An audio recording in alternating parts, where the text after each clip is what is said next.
vrai que nous sommes à l'ère du retour des biens pillés en temps colonial, mais on remarque tout simplement le départ d'autres objets du culte vaudou surtout et d'autres objets d'art culturel, pourquoi pas, du continent africain et particulièrement du Bénin pour l'Occident. Mais comment on peut donc expliquer une telle situation, un vent, je dirais, contre-courant carrément par rapport donc aux idéaux, aux objectifs des États africains aujourd'hui.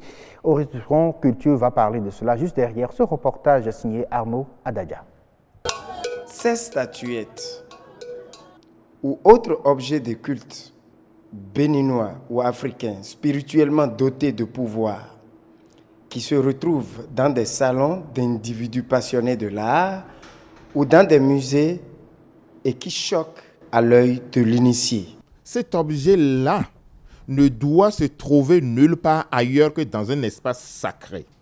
Vous me dites qu'il arrive qu'on retrouve ces objets ailleurs. Ce ne sont pas des sosies, ce ne sont pas des photocopies.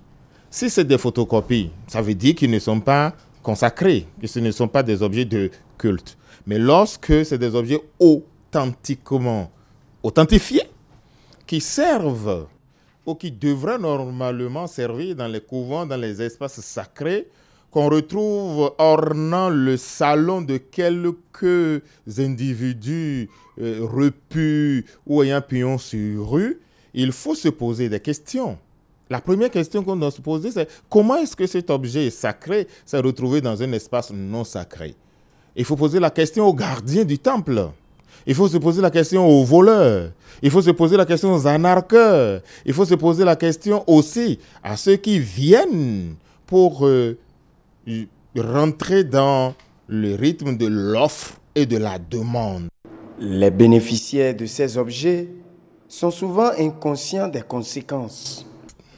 Je prends par exemple un tambour sacré, le sator en pays Yagonlin par exemple, qui a été sacré, consacré, qui a subi tous les rites. Mais parce que des touristes arrivent et trouvent la beauté de la sculpture, la beauté artistique contenue dans le tambour mâle et femelle, décident de le prendre. Et pour quelques poignées d'euros, un gardien de temple ou un voleur escalade le mur et va chercher ces tambours qui, parce que consacrés, habitent des énergies, habitent une entité, le dérobe et le vend. De part et d'autre, il y aura, puisque c'est une action, il y aura une réaction. Et la première réaction, c'est que si c'est un voleur, il s'est retrouvé dans un espace où il ne doit pas se retrouver. Il a touché à un objet qu'il ne doit pas toucher. Mais si c'est un gardien de temple arriviste, il est allé quelque part où il doit aller, il a touché à quelque chose auquel il doit toucher, mais il en a fait quelque chose qu'il ne doit jamais faire ou pour lequel il ne doit jamais faire ça.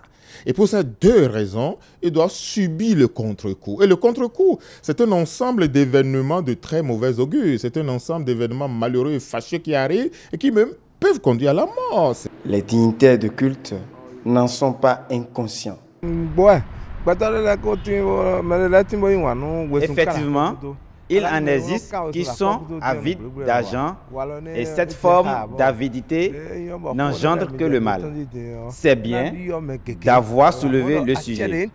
On peut aider toute personne, même les étrangers, qui ont soif de délivrance. Cependant, plus question de vendre ou de céder aux étrangers nos objets de culte. Lorsque nous sommes en face de l'argent, si nous ne faisons pas attention, si nous ne disons pas que ce bâtiment légué par les uns, nous devons le préserver et que nous ne pouvons pas résister devant l'argent, nous allons tout chambrouiller. Et ce serait grave pour la jeune génération. C'est justement pour ça qu'ils décident désormais de prendre leurs responsabilités.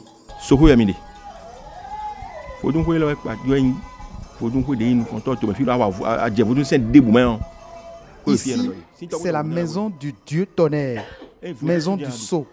N'importe quel procès lié à la mauvaise manipulation du vaudou se tient ici. Et les autorités même nous reconnaissent cette faveur. C'est vrai, Plusieurs adeptes profanent les objets de culte et nous n'hésitons pas à les envoyer en prison.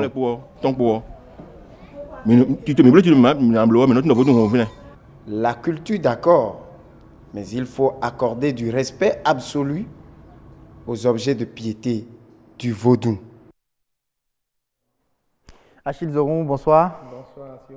Merci une fois encore de nous retrouver sur ce plateau pour parler du patrimoine, surtout parce que cela est très très important. On a suivi le reportage de Arnaud Adadia. Peut-on dire déjà qu'on est en train de passer de l'étape du pillage au bradage aujourd'hui de nos objets, de nos patrimoines, de nos biens culturels?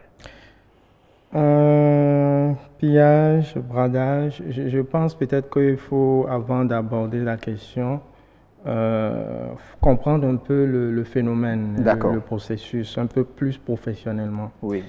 Il faut croire et penser que le regard que l'art a posé sur l'objet rituel, sacré ou autre, a renforcé sa popularité, a renforcé sa force. Et donc, du coup, ça suscite beaucoup de curiosité et autres. Donc, ça alimente l'engouement de la demande. Donc, et quand la demande elle est forte, il arrive à un moment où on vient faire des assauts sur le marché, d'accord, pour voir dans quelle mesure on peut faire des ponctions, on peut avoir la chance donc d'obtenir l'objet désiré. Et il faut comprendre aussi que d'objets rituels, lorsque le processus de muséification a été installé, par exemple, et l'objet va passer de son statut rituel, et le musée étant l'espace transformationnel, va subir cette transformation et va devenir une œuvre d'art ou une œuvre vaudou. D'accord? Et donc, c'est tout ça, en fait, qui mène l'intérêt et de désirer cette œuvre-là. Maintenant, qu'est-ce qui se passe concrètement dans le cadre où ces œuvres-là sont volées et vendues? C'est qu'on arrive à des populations qui ont faim, d'accord, des gens qui veulent régler des problèmes de faim, etc., et qui estiment qu'il y a un objet, ça peut être un objet de la famille, qui pour eux n'a plus peut-être d'intérêt ou continue pas à avoir d'intérêt. Intérêt parce que, bon, entre-temps, l'arrière-grand-père l'avait fait et les enfants se sont convertis dans d'autres religions. Voilà. Donc le bien est resté dans la famille, mais plus personne n'en fait quelque chose. Donc cet objet qui n'a presque plus de valeur à leurs yeux parce qu'ils ne sont plus dans ces pratiques, sont facilement sortis donc de cet héritage familial et commercialisés dans des circuits que nous savons, dont on parle là. Bon, donc ce qui est sûr, celui qui vient dans l'intention d'acheter moins cher, vous voyez, on ne peut pas, et celui qui a faim, ne peut pas estimer le coût réel de l'objet qu'il a. Donc, dans ce sens-là, on peut déjà commencer par parler du système de bradage. Parce que ce n'est pas la valeur estimée du bien, ce n'est pas à cette valeur-là que le bien va être finalement cédé. Voilà. Alors, est-ce que la vente de ces objets est encadrée au Bénin? Est-ce qu'il y a une loi qui encadre cela au Bénin? Alors, le contexte juridique, il faut déjà dire une chose fondamentale. Oui, le Bénin a ratifié pas mal de conventions avec l'UNESCO, dont la convention qui protège les biens culturels contre les guerres, les vols, etc. Je pense que le Bénin a aussi en relation avec Interpol, qui, donc dans le cadre des législations ou des conventions UNESCO, déclare systématiquement on déclare auprès d'eux les objets volés et eux, ils font la traçabilité pour retrouver un peu ces objets-là. Voilà. Mais une chose est sûre, on ne peut rechercher quelque chose que lorsque la chose a été déclarée volée. Et donc, ce qui a lieu de faire, là où il faut s'y mettre l'attention, en fait, c'est le fait que le Bénin doit peut-être se doter de législation rendant un peu systématique les inventaires, un certain nombre d'inventaires de biens culturels d'importance. Voyez? Et donc, ce n'est que dans ce registre, dans ce système d'inventaire, donc un inventaire national, un fichier national d'inventaire, et que on peut hâter véritablement la sécurisation de ces œuvres-là ou de ces biens-là, pour que ça reste un peu, au cas où ils seront perdus, on pourra aisément retrouver leur trace. Alors, donc pour le moment, rien n'est enregistré, il n'y a pas de recensement, on sait en réalité pas ce qu'on a comme patrimoine, parlant bien sûr de ces œuvres-là, cultuelles surtout. Ah non, on a des inventaires, d'accord, mais par rapport aux objets rituels, ça c'est un autre registre, et donc c'est un peu plus... en fait, des objets rituels, normalement, n'étaient pas censés se retrouver dans un champ de commercialisation. Mais toutefois, lorsque ils sont à leur fin, je dis fin en termes de pratique autour, on pourrait toutefois, donc, parce que ces objets auraient gardé des traces d'histoire, on pourrait maintenant les rendre dans le processus patrimonial. Et donc là, c'est à ce moment-là que le processus de recensement, d'identification et de documentation et donc, peut être fait.